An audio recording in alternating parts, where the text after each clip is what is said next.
Hey guys, what's up? We're getting all comfy cozy today. I just rearranged my living room. I've got a whole new setup down here and I'm loving it. Also, it's November in Arizona. The door is open. I got this cute bedhead baby. Don't judge her, she just woke up. Say hi. Okay, say bye. Obviously, she has free reign of the house, so she may be popping in and out of here, as well as cats. But that's normal, right? Those are things you all come to expect out of my videos already. So the subject of today's video is actually kind of serious. This is kind of something that I never thought I'd talk about in general, but with all of the allegations that are kind of floating around in the air regarding sexual misconduct with minors, or sexual misconduct in general, I felt like I needed to share my story because I do have multiple unfortunate experiences regarding this. My experiences specifically come from the music industry. Sparrow, your head, your sweet little baby head is just in the way. So let's get in the way back machine to a decade ago. It's 10 years ago. I was 16 years old. Probably actually at this point still a virgin. Like, I was so innocent, so naive. I was already at that point I was dating who is now my husband now, but you know, we were young and still completely naive. That's kind of irrelevant maybe to the story, I don't know. I just said it just for timeline's sake, I guess. But so back in these days, everyone was still on MySpace. For my younger viewers, you probably can't relate to this much, but I know the viewers who are in my age group probably totally understand this. But back then, the thing that bands would do is they would go send friend requests to people who liked bands that were similar to them. And I got these a lot, and I actually found a lot of the music that I still listen to today, like nostalgically of course, through friend requests I got on MySpace. Some of those bands are like, well, the Maine, of course. The Maine is still doing shit and they're amazing. The Somerset, the Apathy Eulogy, unfortunately one of their members died, so they stopped doing things, and that's heartbreaking to me because they were amazing. Sullivan was one. There's a lot. One of these bands, I don't know if you would necessarily call this a band, more than like an individual music project by one person, but this, let's call it a band for the sake of making things easier. This band was called Represent, and it was run by a guy named Jared. I'm not gonna say his last name, mainly because I don't exactly have any proof of any of this happening. The only proof I have are the pictures that I sent him. They're not bad, don't worry. You won't go to jail for child pornography if you see these pictures, I promise you. However, back then I had a flip phone, couldn't really take screenshots of flip phones, and I don't have any of my old MySpace messages. I don't really necessarily have proof that any of this happened, because if I did, I sure as shit would say his last name, but I won't, because if you search just Represent and Jared on Google, nothing comes up because the guy is musically irrelevant now. However, I did find him on Instagram because I know his last name. He's got almost 100,000 followers and he's doing like photography now, and I'll post some of the pictures here. Like, to me, this says it's predatory. Like, he's still probably doing the same shit. Who knows how old these girls are? Who knows if there are minors out there who he has pictures of? I don't know, and I don't want to throw out accusations, but just based on my experience with this particular person, I would not be surprised. And based on what he's still posting on social media right now, the guy seems like he may have some kind of a problem. Anyway, back to my story. So I'm 16 years old and I get this friend request from a musician. I started listening to his music, and actually, like, back then I liked it. Knowing what I know now about music and music production, I think he might have just like had his own little shitty setup in a basement somewhere and he auto-tuned the shit out of his voice, and it's really not that great.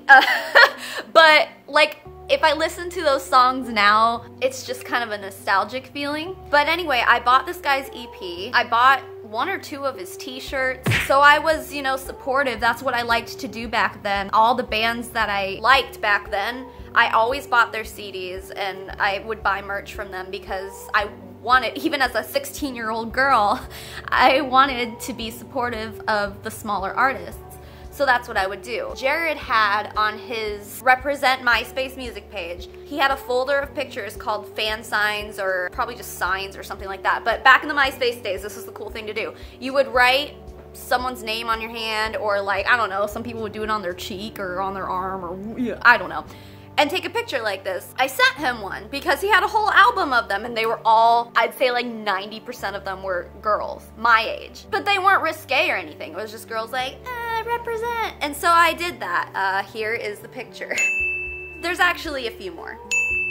I sent him a few of them, and this got his attention, as I'm sure every single other girl who sent him a fan sign did at that time. So he sent me a message on MySpace. I would assume he asked me for my phone number.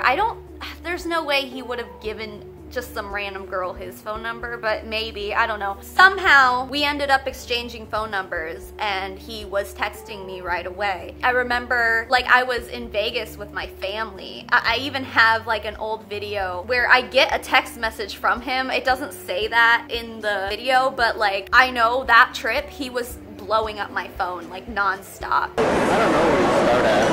I got a text message! I will say that not all of the conversations were risque. I think a lot of it was him trying to gain my trust, make him think we were friends, you know, I don't know. And this goes back to me being a virgin 16-year-old, naive as fuck, you know. So he started asking me to send him more pictures, and I was like, okay, I'll send you another one. And I think I just like sent him a picture. I don't know where this picture is, but it had to have just been like, I love Jared or something on my hand. And he goes, okay, send me that picture again, but not wearing any pants. I was so naive. I was so fucking naive because I didn't understand what was happening. And I guess for me to admit that while I was 16 years old, I still, like, this just went right over my head. That just goes to show how naive and innocent I was. That I was just like, okay. I found these pictures that I sent to him, and I have no recollection of this, but I can imagine this is probably what happened. You can see that I wrote, I love Jared on my boobs. I would guarantee that he asked me to do that. I have no recollection of this, but I know he asked me to take a picture without wearing pants. So what I did, naive little Savannah, I took a picture wearing shorts. I'm wearing shorts in this picture. I think after that, the conversations kind of stopped happening. I think he knew that I wasn't gonna budge and give him what he wanted, but knowing now what I know, he was trying to get nudes out of me, and he 100% knew that I was 16 years old. Because on MySpace it says on your profile, like whatever your age is, it'll say right there. But not only that, we were talking so much, there's no way he didn't know I was 16. I went to his website and stuff to see if there was an age listed so I could see what the age difference was, but I couldn't find it. I know there was one though. He was also in another band, and I don't remember what it was, but he was doing enough with his life that he was definitely over 18. I can't go throwing accusations because I'm not positive, but I do know for a fact he was over 18, and I was a minor. He knew what he was doing, even though I didn't. I look back at that now and I'm just like, fuck, I didn't fall for it because I didn't know better. But the amount of girls that he had in that album on his MySpace, I guarantee he had conversations with every single one of those girls, and I'm sure some of them sent him what he wanted. This guy is a predator, and I think he still is, just based on his Instagram. I don't know how easy he would be for any of you to find, but maybe I'm just bad at Google. But if he sees this, I hope he kind of gets an idea of what the fuck he's doing wrong. Like,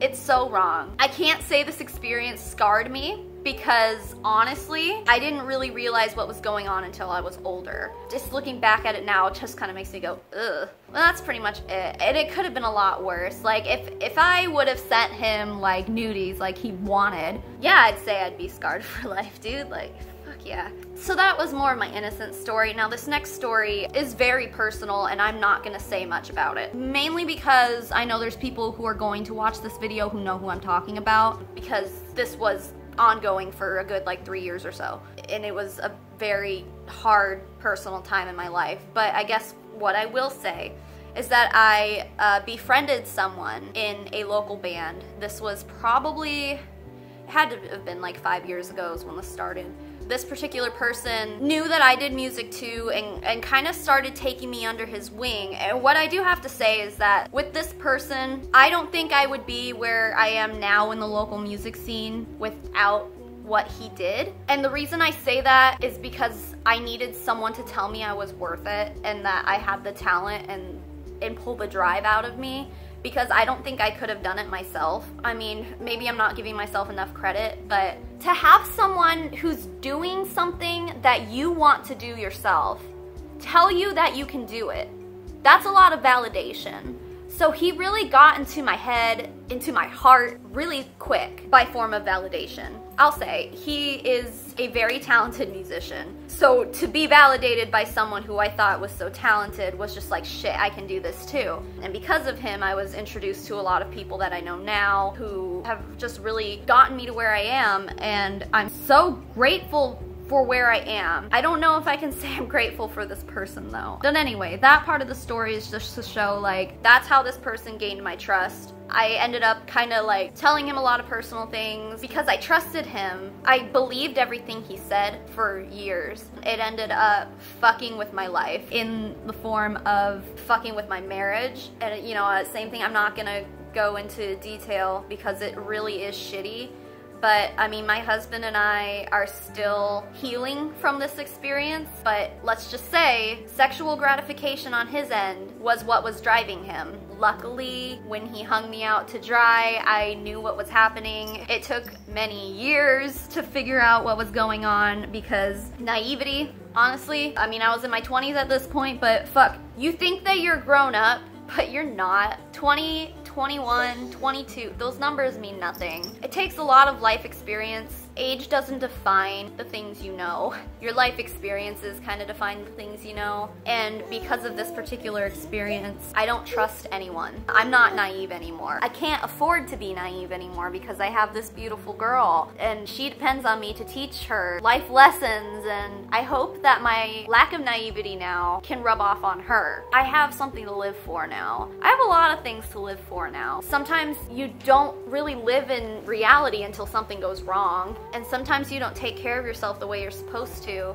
until you have something worth doing that for. I mean, that's what my daughter did for me. She does a lot for me, but that's pretty much the main thing. But I will say that these experiences with sexual misconduct, whether I was a minor or not, molded me into what I am, and there's a lot of pain and there's a lot of scarring, a lot of shit that's really buried deep within who I am. But those kind of things are what make you the strong person you are. The whole point of this video, because I know I have a lot of young viewers, I also probably have a lot of them that are— shut the fuck up! I probably have a lot of them that are around my age as well, but for the ones that are younger and maybe a little bit more naive, we idolize people in the spotlight. And in my two cases that I talked about today, these two people who took advantage of me were not in like some national spotlight.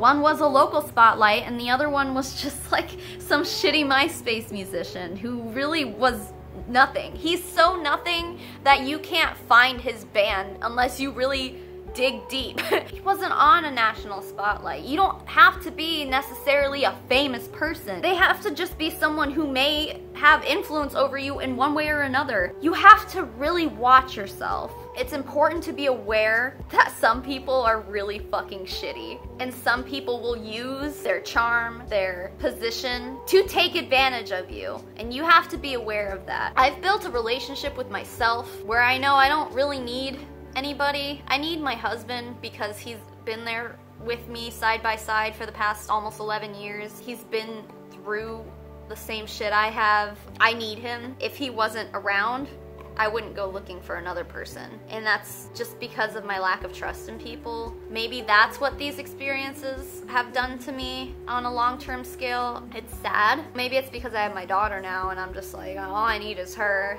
Is that a sheep? Ba, ba. Ba, ba, yeah, sheep say ba, ba. Well, my daughter wants to read her animal book with me now, so I guess I should cut this short. Is that a horsey? What's the horsey say? Nay, Nay, nay, nay. Bye. But to wrap up, I just want anyone who is ever faced with something like this, maybe this is all part of growing up. Sorry guys, she's getting really frustrated. This is why I usually film upstairs where she can't get to me. But yeah, maybe this is all part of growing up and it's kind of an experience that a lot of people have had, but I don't think it's necessarily an experience that people should have. I think you should just be aware of who you keep around you, who you're talking to, and what you're talking about. I don't know you personally, probably, but I can say that you are worth so much more than what these people think you are. And I think it's important that you hold on to that. Never let that shit go. You have to know what your own worth is. I'm not saying there aren't good people out there, but I think there are a lot of people out there who put on a front that they're a good person, but deep down they're fucked up. That's what we call a sociopath, boys and girls. Just keep your head out of the clouds. That's the best advice I can give you. Hold on to those you love and the ones that are never gonna let you go and never gonna let you down, right? Yeah, nope. I love you guys. Thank you for watching and thank you for listening to my crap. Sorry my daughter's being a fart. You are being a fart, aren't you? Yeah. Yep. Alright, I'll see you guys in my next video. Bye!